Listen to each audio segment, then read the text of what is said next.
All right. Hi, Keith Powers, Council Member Powers. Hi there, how you doing? Thanks for having me. Yeah, thanks for joining us on Life Before the Virus. You need no introduction. So let's just jump right in, Keith. Uh, How's it going by you? Things are going okay. It's a really difficult moment because both we know we're starting to find out people we know are sick, some who are having real complications due to it, and also trying to maintain as much of in my office as much of our normal functions of being a council member, meaning helping constituents with issues as we can while being all in our own different places. And it's obviously a very isolating moment, but I am encouraged by how many people have taken this as an opportunity to help out their neighbors and try to do right by each other. I yesterday helped with a number of my neighbors pack 700 meals, not for us, but to go to other places in Manhattan, the place people that need it. And it's nice to see people kind of come together in a moment, but it's going to be it's a very difficult moment for our city and our state. And it's going to have a lasting impact. What were some of the priorities that you had been working on before the virus took over? Oh my God, who can even remember at this point? I have always been trying to protect New Yorkers in sort of their everyday lives. Meaning as a renter, making sure that you're protected, making sure we control costs and help out people find housing and make housing accessible to people. We had been working on things around consumer protections around like gym memberships and things like that, which actually still is an issue right now that we're dealing with. And a lot of actually work around helping encourage and move our economy forward in the city, everything from helping small businesses to looking at long-term policies that can make sure the city successful and thrive, like tourism and economic development. All those things seem so much more relevant, right? Will be more relevant now because we have to rebuild our economy. But those issues seem so distant in terms of what matters. But also, just making sure that people had a social safety net here in the city. And like I said, all those issues now get magnified when it comes to coming during this moment and then coming out of this moment.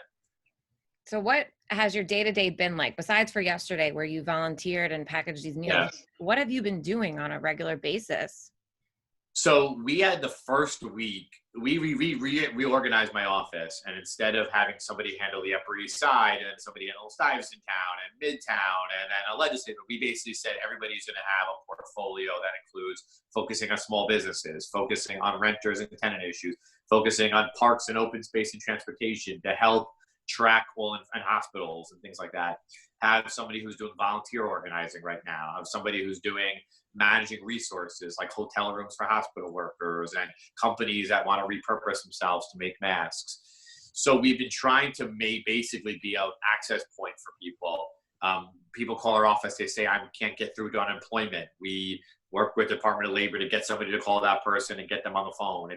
But this is the truest nature of our job, which is not about us and our politics and our egos and things like that. It's about getting people the stuff they need. And I will tell you, this is the worst way to be having to do the job in the way that I think the reason many of us ran for office is to help people, but it's certainly, we have repurposed our office to be that. But it's the first time for me, probably, I've had really just been sitting in front of a laptop all day, answering emails and directing calls and things like that. We do a lot of calls with the commissioners and agencies in the city to figure out what the latest is. But now I think I've noticed my constituents, I think I've sort of settled into a new wave for the time period. So we're just doing as much as we can to be proactive and get information out and to be helpful. And so yesterday I did deliver meals, and that was the most normal volunteering thing I had done, in the sense that most other emergencies in the past, Hurricane Sandy, 9/11, others, people come together, either socially to comfort each other or to help. And we can't really do that right now. So this felt a little more like the old way of helping people, but we're also going to start doing senior calls to seniors in the district. It's a few weeks in, it's lonely, it's isolating, people need food, people need resources. So we're going to try to just start doing touch points to people just to make sure that they're doing okay. And it's nice to hear somebody's voice, and to talk to people. So we're Wow, gonna. Keith, you really have it all together, it sounds like. You We restructured your don't. office. This is a on the fly. Really is on the fly, and it's. I will tell you, I have great colleagues in all forms of government, and we really see what other people are doing too. And we say that's a great idea. Let's do it. We were doing a town hall next week for small businesses to like not to hear me talk, just to be able to ask questions to like the SBA and the SBS. I'm trying to get myself out of much out of the picture on this stuff and just get the people to ready to go. But it's not. It's like I have to say, like, I have a really great staff that can figure this stuff out pretty quickly, implement pretty quickly, and that makes doing stuff a little bit easier. But everything is on the fly because the circumstances change every day. Now, I want to circle back to gym memberships because that's something you passed legislation to make it easier for people to cancel their gym memberships. We introduced it. We were trying to get a hearing on it, which would have been probably right now, to get it, because we always hear these complaints from New York, these very New York complaints about things like, why is it so hard? And I actually had heard from probably 4 friends in a row who were complaining to this to me and like told me, because I'm a council member, you need to do something about it. So I did. We put this bill in that basically said you can't. Some gyms require you to have to do postal, like mail, notarized letter, notarized, right, or show up in person. And not for some people, they're too busy, and the reason they're not going to the gym is they're too busy, or they move. And so it's ridiculous to do that in 2020. So we had put a bill in. We were trying to get it passed, and then we found out in this moment. I had famous people like tweeting about this, being like, and then your average New Yorker saying, why is New York Sports Club still charging me? Or why is this person doing that? I'm happy to report that I think it was 2 days ago, New York Sports Club, I think, sent an email to members saying they are going to pause memberships and they are going to provide some extra benefits to people. But I mean, why do we have to beg you in a moment like this to do that? Just figure out how to do it. But I did receive that email. I'm a member of New York Sports Club, but am I still paying for March? I think they explained it in there, and I think net at the end of this, people will hopefully be okay. But there are people who just can't afford to pay the monthly or don't want to because they're concerned about their employment or their economic situation and do not know how long this is going to last. And if this goes, the really big difference for people is whether we are out of this by late May or June, or it goes way till August, and that is a huge difference for people. So that money has meaning to people. They don't really care if they get credits at the end of this. They wanted the money now. And I just think, I learned this. I've had to learn this as an elected official. This is like, do the best thing you can do. Like, don't do the thing that like is halfway on a lot of the stuff. If as long as you can, because things will work out, and we will be all remember those who really, I think, try to aspire to do the right thing. Sadly, it took a while for some of those folks. Yeah. Now, are there businesses in your district that are readjusting to make gloves and masks and PPEs? We have had some. So I have clothing companies like near the Garment District and some in Midtown and things like that who have said, we have an eyeglass company who reached out to us and said we can start doing different things. And so we have sent them over to the relevant city and state agencies. There's such a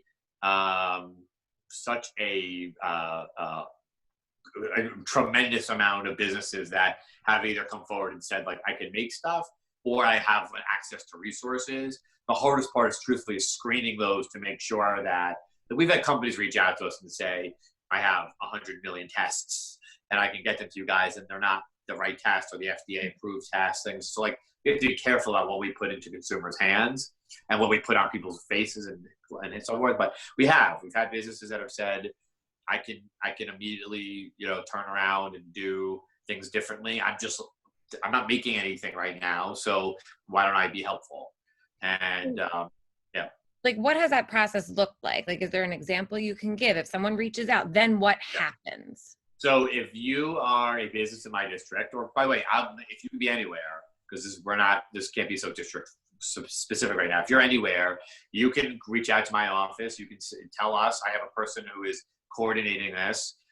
You can say, this is the industry I have. I can make masks right now, let's say.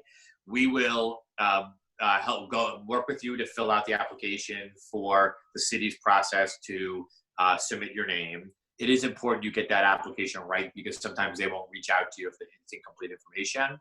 And then you will be put into a portal for the city to call you and reach out to you. What I have learned, though, is that there are some businesses or people or whoever that might have resources that aren't getting the right touch point in return, or it's taking them a long time. So I've actually been talking to the Economic Development Corporation or the city about trying to do some more events or informational types of like town halls or stuff like that to just make sure people get the information they need so people aren't sitting there for a week waiting for the phone call.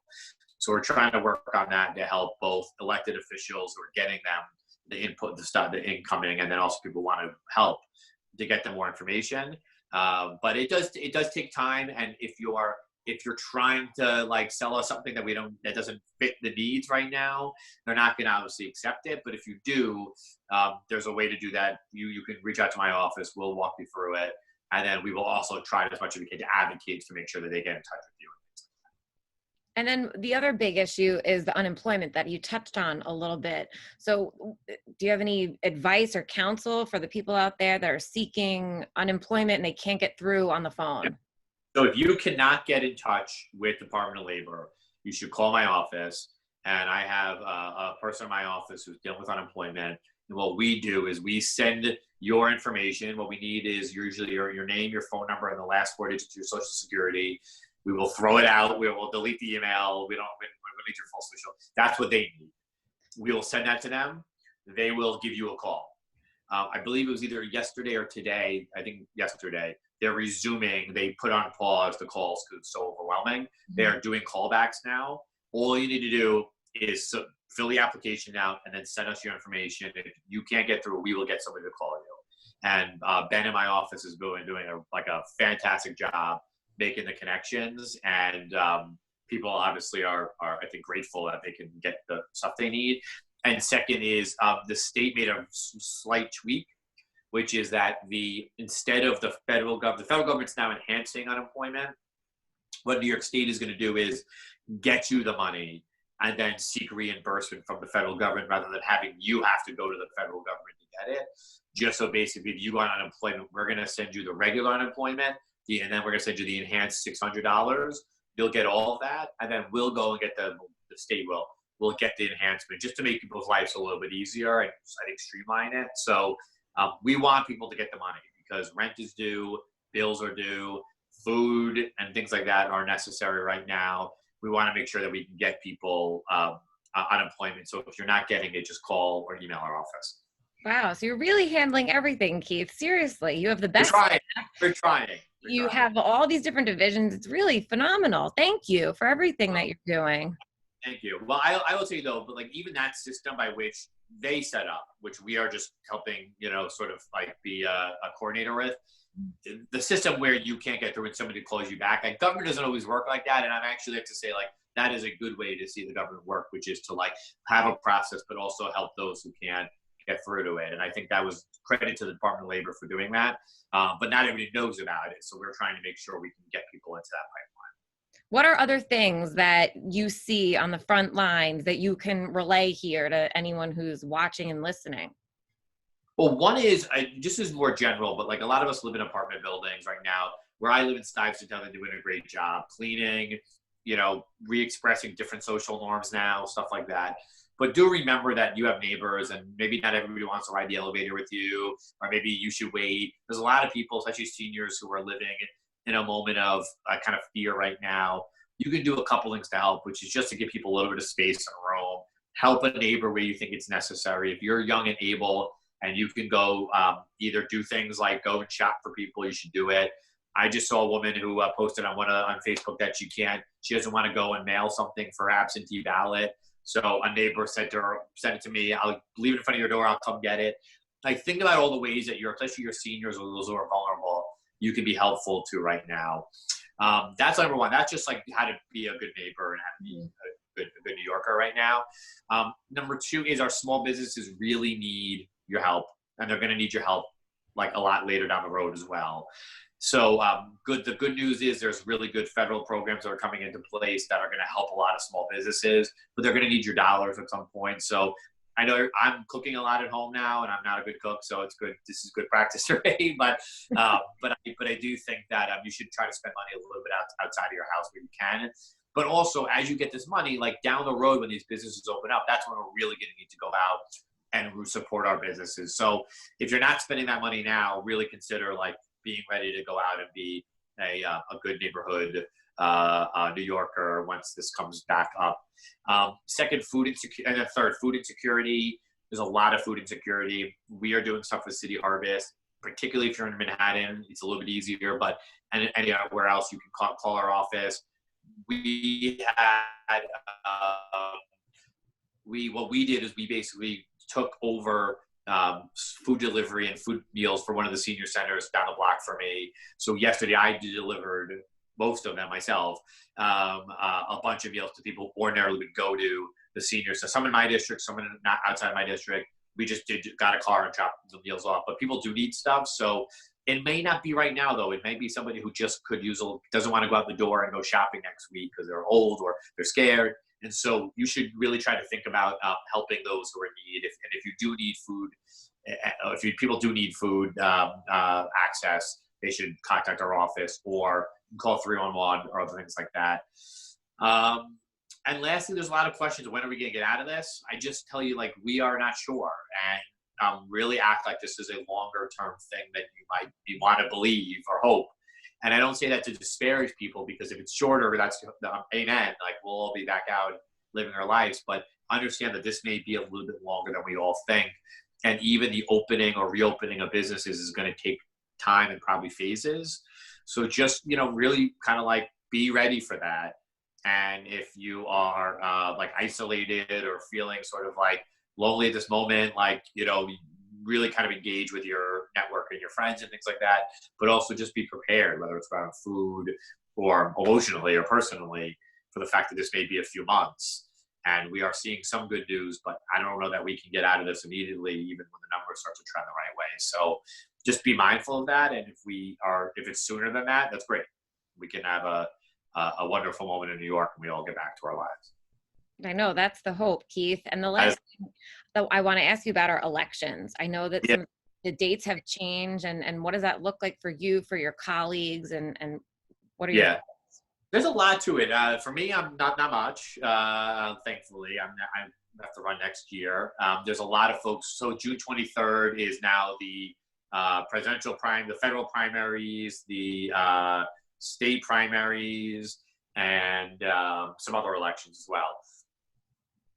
It is a weird moment if you're running for office because, rightfully so, it's hard to raise money, it's hard to do voter contact, and all those other things. And there'll just certainly be candidates who are going to be affected by it, either for the positive or the negative, and it's going to be a weird moment. We're doing absentee ballots. We are, you're going to mostly heavily pause in terms of how people are conducting themselves with regard to fundraising and elections, things like that. And I think most of us are paying attention to elected officials to get updates rather than to like figure out who to vote for right now.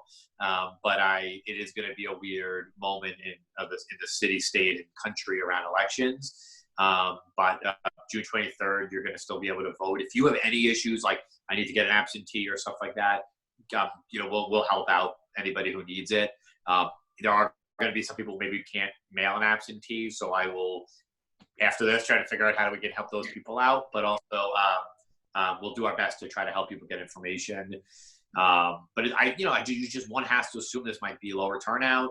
This might change what people care about and feel about right now in terms of elections and candidates. And for a lot of folks, it's going to be, really hard for them to go and tell their message to people at this particular moment. But again, I would read it to everybody, like, getting this public health crisis solved is the most important thing. And all politics should follow helping this rather than anything else. Keith, you're working on so many different things. Thank you. How else can people tune into you? Do you give live updates on Facebook? What's the best way to follow you for your updates? Sure. Keith Powers NYC on all social media. So Instagram, Twitter, Facebook. I'm not on TikTok or anything like that. Yet. And I am trying. I basically converted my social media from like here's what we're doing, like here's what I did today, like here's what I accomplished today, to like here's the stats, here's information, and just dispensing information to people. I have a pretty active Twitter, pretty active of Facebook and Instagram. My Instagram is not. I'm sorry to say, puppies. It's which it should be probably more of that, but it's just information about what's going on, how you can be helpful, and we're just trying to push out as much as we can, because I think information is one thing people really seek right now, either because of insecurity or because they are just wondering how to repurpose their days or their weeks right now. So you can follow me on all those. You can contact us at kpowers@council@nyc.gov. And I'm doing my best. If I miss one, it's I apologize, but we are pretty heavily responsive. We're doing a town. I don't know when this is going to air, but we are doing a town hall next Tuesday for small businesses at 6 p.m. on Zoom and Facebook Live, and we're going to try to do a couple more. So we'll start doing some more live events, but right now, just trying to like push information out and help people out as much as we can. Thank you, Keith. Thank you so much for everything you're doing. Thank you. Thank you for reminding me what normal life feels like.